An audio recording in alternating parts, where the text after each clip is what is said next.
Initially, when I encountered the violence in Islam, I said, well, this can't be the true Islam. And I, for years, would push back, arguing, no, this hadith here is unreliable. For example, Muhammad says in Sahih Muslim that he has come to expel the Jews and Christians from the Arabian Peninsula and will not leave any but Muslims. That doesn't sound like the Muhammad I knew. So I said, well, that can't be a reliable tradition. And then another tradition from Sahih Bukhari, which says, I have been ordered to fight people until they testify that there is no God but Allah, and only then will their lives and their property be saved from me. And this is from the most reliable collection of hadith, Sahih Bukhari. And so I said, no, that can't be reliable either. And as you continue, you find Muhammad beheading multiple hundreds of men at the same time. You see him distributing those men's wives and children into slavery. You see him torturing people for money. You see him, all these atrocities within Muhammad's life, and not always in defensive battles by any means, offensively as well.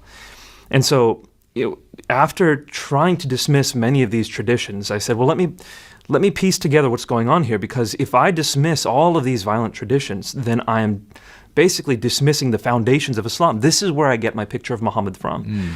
So looking just at the sources, what is the story? How do I reconstruct what Muhammad's life is like? And what you find when you do that, because there certainly are peaceful passages in the Quran. We can't ignore that. Like chapter 2, verse 256 of the Quran, which says there is no compulsion in religion. And those are often the ones that are quoted in those are response often to, the ones, to yeah. people. Chapter 109, which says, those of you who disbelieve, believe whatever you want and let us believe what we want. Fairly peaceful. One of the ones that's I can't say this without laughing a bit, but so abused is chapter 5, verse 32 of the Quran, which says, if you kill one person, it says if you kill all of mankind. And if you save a life, it says if you save all of mankind.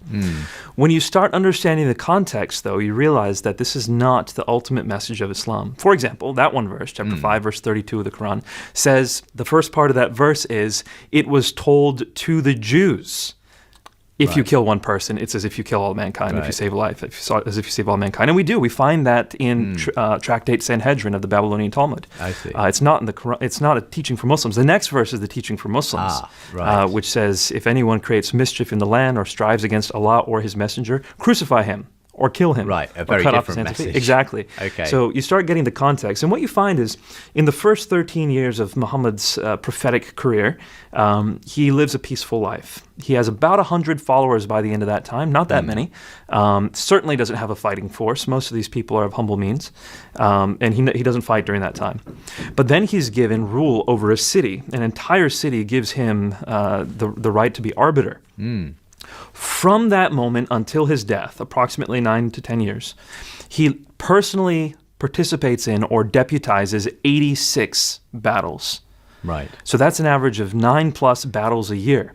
And they culminate in intensity until the moment he dies. Chapter 9 of the Quran is the last major chapter of the Quran to have been composed, and it is the most expansively violent. This is the one that starts off by saying, this is a disavowal of all the treaties we have with polytheists.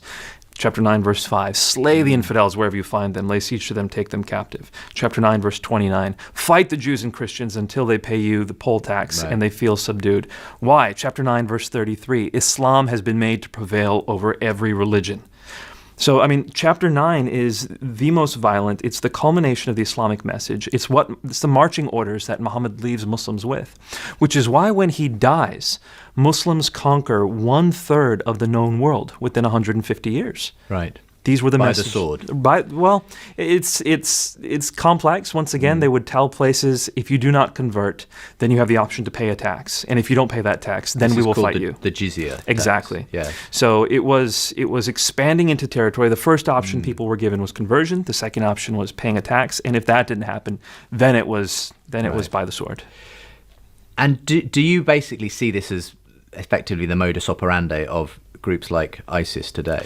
Well, this has been the classical understanding of Islam up until the fall of the Ottoman Empire. No Muslim really ever had qualms with it. It's what it was, and this is the means through which Allah had given Muslims dominance around the world. And it wasn't until Muslims had to as a culture, flip the script and start playing the defensive, the victim card, which they hadn't done before. So, for example, the Crusades. Many Muslims will point to the Crusades now and say, this is another example of Christian superiority complex and trying to keep us down and oppressing us.